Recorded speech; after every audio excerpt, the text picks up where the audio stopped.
I know Myles Garrett's his own man. I know that Freddie Kitchens didn't grab the helmet and slam it into Mason Rudolph himself. And I know that Freddie Kitchens seemed apologetic to Mike Tomlin on the field after the game. And all of the Browns have spoken out against Myles Garrett.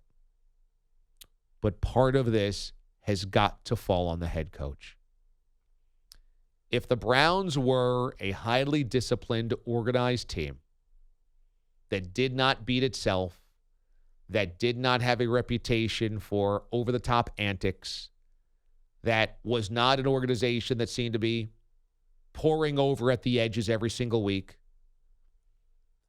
I would say you can't indict anybody besides Myles Garrett there. But this team, week in and week out, plays like the chickens with the head cut off.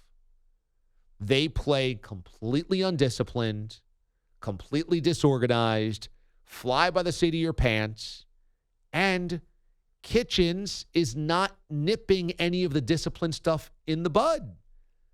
In the offseason, the Browns and Colts get into a preseason fracas. Frank Reich says, we don't accept it, we don't tolerate it, we don't want that to be Colts football. Freddie Kitchens says, I told the guys, stand up for yourself. Garrett is a grown adult. He's a grown man, makes his own decisions, and in the heat of the moment, clearly he's not even making a decision. He is just raging.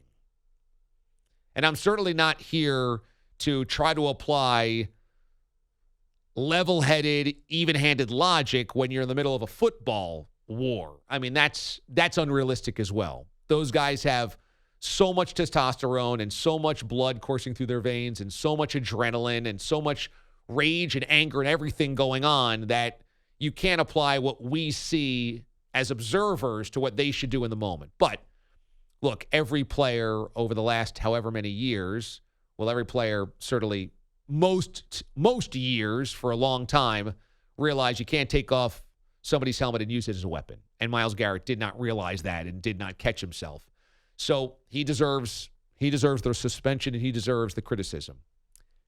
But I just think that part of this is an organization that has melted down consistently, and even in a win, can't help themselves. That even in a win, you have Demarius Randall, who could be suspended, but will definitely be fined, and Myles Garrett, who will definitely be suspended.